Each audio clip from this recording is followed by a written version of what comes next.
जय माँ इंद्राक्षी, जय माँ अम्बे। इंद्राक्षी धाम में दर्शकों आप सभी का हम हार्दिक स्वागत करते हैं। होली के विशेष पर्व पर आप सभी को हमारी तरफ से बहुत बहुत शुभकामनाएं। होली का पर्व वास्तव में बहुत ही आमोद प्रमोद का पर्व है, हर्षोल्लास का पर्व है और साथ में भक्ति से ओतप्रोत ये विशेष पर्व है। आज की रात्रि विशेष प्रकार की साधनाएं साधक करते हैं। होलिका की जो भस्म होती है उसके अनेकों प्रकार के लाभ हैं।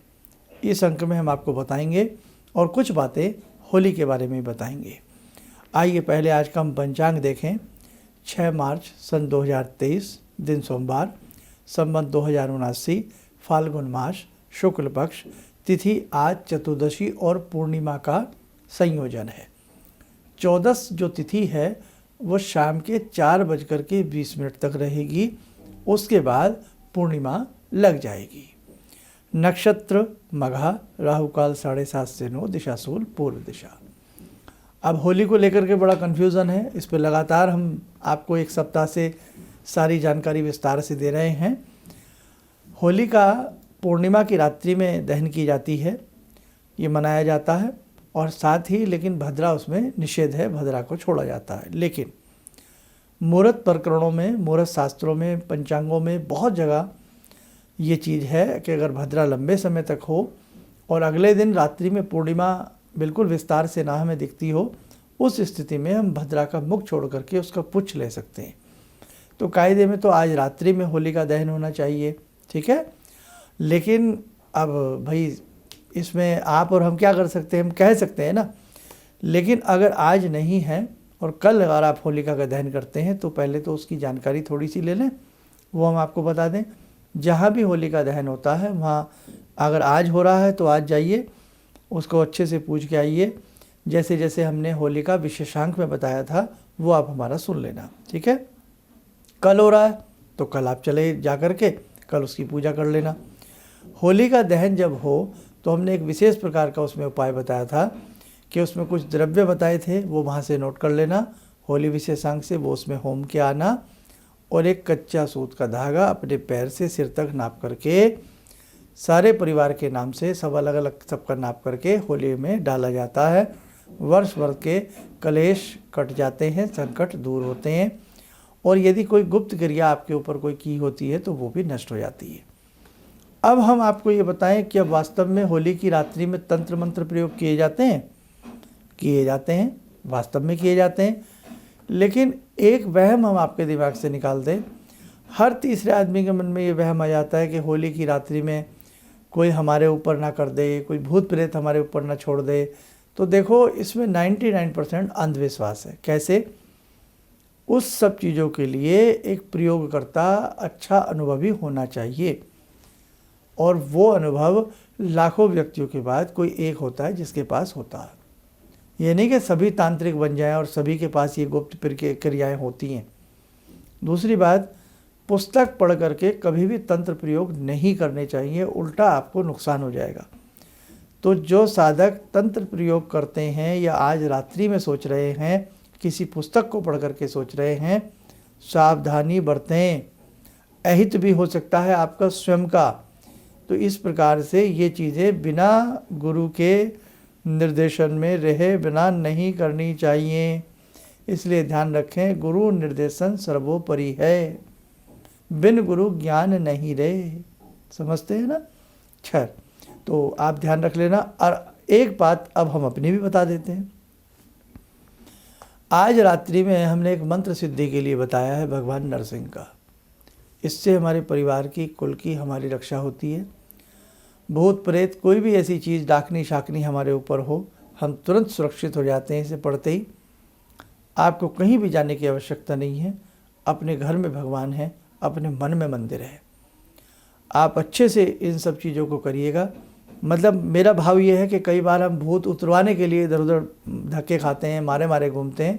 कहीं भी जाने की ज़रूरत नहीं है, बल्कि आपके पास वो शक्ति आ जाएगी कि आप स्वयं वो कार्य करने लगेंगे। तो अच्छे से उस विधि को लिख लेना। और उसमें मंत्र में हल्की सी एक अंदर की तरफ मिस्टेक है टाइपिंग करते समय, इसलिए वो मंत्र हमने नीचे यूट्यूब में जो कल हमने कार्यक्रम दिया था उसमें लिख दिया है, वो नीचे से उतार लेना मंत्र। और फेसबुक पर भी टॉप हेड पर वो मंत्र हमने ऊपर की तरफ लिख दिया है, वो अच्छे से आप लोग देख लेना, ठीक है। विधि सारी उसके अंदर हमने बताई गई है। कल फेसबुक का कार्यक्रम था जो उसमें बता दिया है, यूट्यूब पर था वो भी था। टाइटल है होली की रात्रि में मंत्र सिद्ध करें, बढ़िया वाला जो बताया था आपको। अनेकों उस मंत्र के लाभ हैं। अब हम आते हैं होलिका की भस्म के ऊपर। अब होली की जो भस्म होती है इसके बहुत फायदे होते हैं, लेकिन भैया होली अब उन रीति रिवाजों से दहन नहीं की जाती। अब कन्फ्यूज़न ही देख लिए कितना फैला हुआ है ना।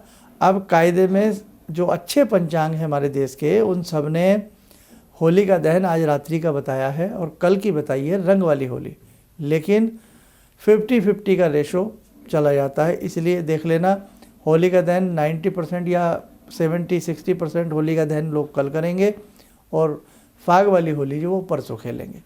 अब खैर जैसे भी जो करें, आप सबके साथ सम्मिलित रहिए, अच्छी बात है। लेकिन होली का दहन का जो विशेष मंत्र है, प्रयास करें या तो उसे आज रात्रि में पढ़ लें, क्योंकि वो समय, वो मुहूर्त आज ही रात्रि में है, और या कल सुबह अपनी दैनिक साधना में वो नरसिंह भगवान का मंत्र आप सिद्ध कर लें। ये बात हमारी ध्यान रखना, क्योंकि कल पूर्णिमा जो है वो शाम को 6:10 तक है, उसके बाद पूर्णिमा नहीं रहेगी। इसलिए रात्रि में आप सिद्धि करेंगे, उसका कोई औचित्य आपको फल नहीं मिलने वाला। अब हम बात कर रहे हैं आपसे होलिका की भस्म की। होलिका की जो भस्म होती है वो अनेकों कार्यों में सिद्ध होती है। जहाँ विधि विधान से होलिका दहन हो, वहाँ से उसकी भस्म ले आएँ, एक डिब्बी में रख लें, साफ़ सुथरी में, चांदी की डिब्बी हो, कांच की डिब्बी हो, साफ़ सुथरी डिब्बी में रखें और उसको तिलक के रूप में अपने मस्तक पे भी लगाया करें, भगवान नरसिंह का, भगवान विष्णु का ध्यान करके। आपके अंदर एक ओज तेज आने लगेगा, आपका शरीर गिरा गिरा रहता है, आपका मन घबराया रहता है, थोड़ी सी उसको हल्की सी चाट पी सकते हैं, कोई दिक्कत नहीं है। और बच्चे को नज़र लग जाती है, बड़े को नज़र लग जाती है, थोड़ा सा उसके मस्तक पे भी उसको लगाइए। इसके साथ साथ जब आप कहीं विदेश यात्रा में या किसी बड़ी यात्रा में जा रहे हैं, अपने साथ वो थोड़ी सी उसकी राख आश ले जाइए, उसको आप कान के पीछे हल्की सी लगा के जाइए, आपकी यात्रा सुखमय होगी, निर्विघ्न होगी।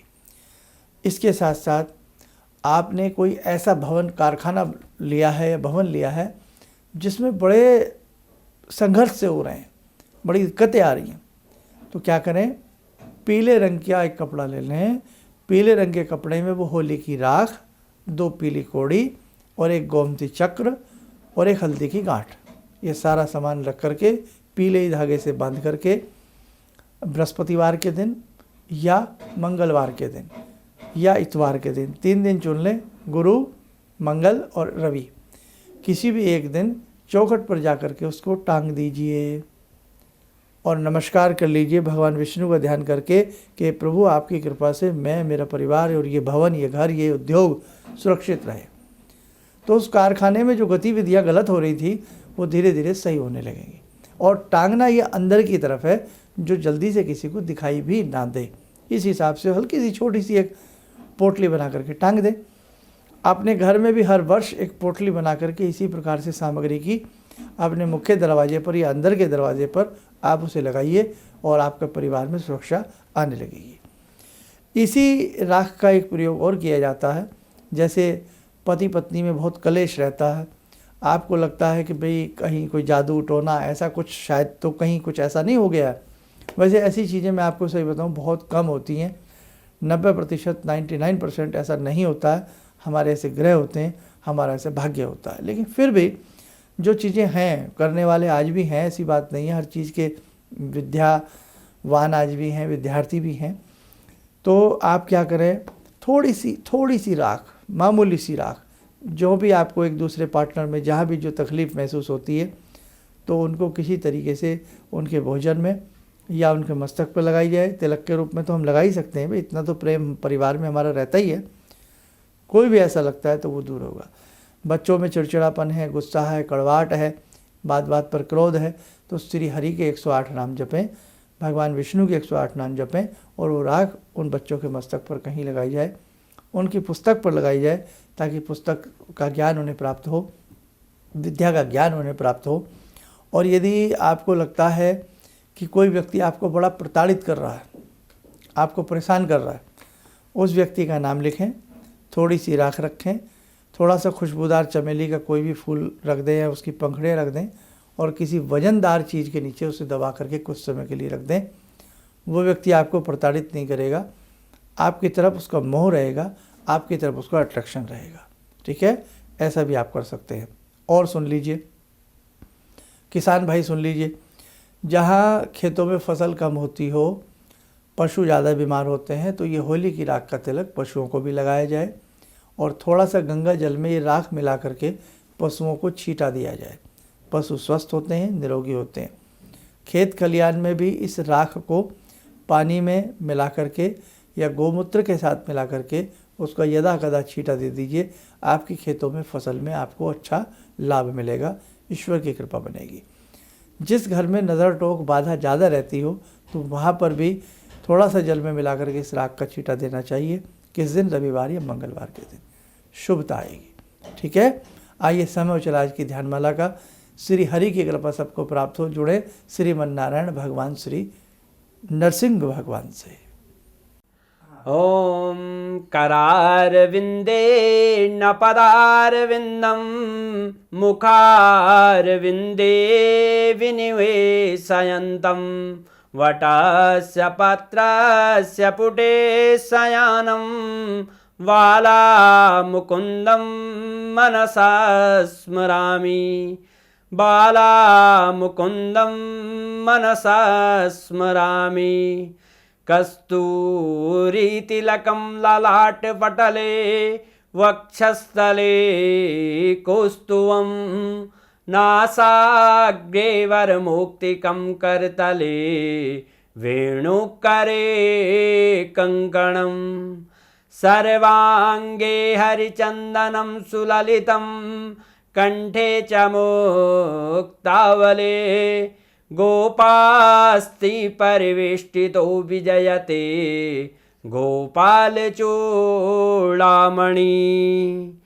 शान्ताकारं भुजगशयनं पद्मनाभं सुरेशं विश्वाधारं गगनसदृशं मेघवर्णं शुभांगं लक्ष्मीकान्तं कमलनयनं योगवृद्ध्यानगम्यं वन्दे विष्णुं भवभयहरं सर्वलोकैकनाथं। कवच बना लें, ध्यान करें, नरसिंह भगवान का शुभ आशीष हम सबके ऊपर बरस रहा है।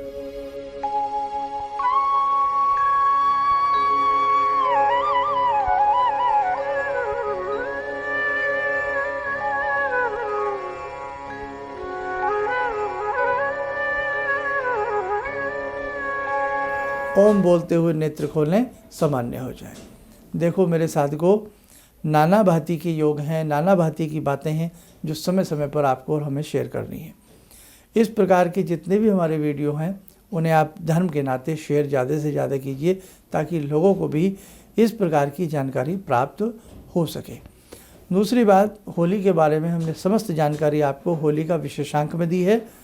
जो होली का अच्छे से महत्व जानना चाहते हो, करना चाहते हो, कब होली मनाएं, कैसे क्या करें, सारी जानकारी आपको उस अंक से प्राप्त हो जाएगी। अपने नियर डियर लोगों को वो अंक और आज का अंक आप जरूर भेजिएगा। आप स्वस्थ रहें, सुखी रहें और मेरी तरफ से होली की ढेर सारी शुभकामनाएं आप सभी को। जय जय अम्बे, जय माँ भवानी। गुरु जी से मैं तब से जुड़ा हूँ जब से वो एक चैनल आती थी P7, उसी से मैं जुड़ा हुआ था। और गुरुदेव से हमारी जब मुलाकात हुई तो मैं आश्चर्यचकित रह गया जब उन्होंने हमसे बताया कि आपके साथ ऐसे ऐसे हुई। तो मैं इतना आश्चर्य हो गया कि इन्हें कैसे मालूम, और इतना बढ़िया इन्होंने बताया जिसके वजह से मैं आज तक उनसे प्रभावित हूँ। और इनका बताने का शैली वगैरह इतनी बढ़िया है जो हम अपने क्लास के टीचर से भी उतना बढ़िया नहीं समझ पाते थे। ये हमें बहुत पसंद आई। और दूसरी बात कि इनके साथ जितने भी मैं जुड़ा, जब से जुड़ा रहा, जो भी समस्या आई, मैं बहुत ही अच्छा तरह से मेरे सॉल्व होते चले गए। और आज तक मैं उनके आशीर्वाद से मैं बहुत सुखी हूँ। किसी भी समस्या के समाधान के लिए मिले प्रसिद्ध हस्तरेखा एवं वास्तु विशेषज्ञ प्रोफेसर धर्मेंद्र शर्मा जी से। नोट: शिविर में भाग लेने हेतु एवं व्यक्तिगत रूप से मिलने के लिए कॉल करने का समय सुबह 10 बजे से शाम 6 बजे तक। हमारे विभिन्न ज्ञानवर्धक कार्यक्रम देखने के लिए आप हमें अभी सब्सक्राइब करें, बेल आइकन को प्रेस करें ताकि आप देख सकें हमारा कार्यक्रम सबसे पहले। और अधिक जानकारी के लिए फेसबुक पेज को लाइक करना न भूलें।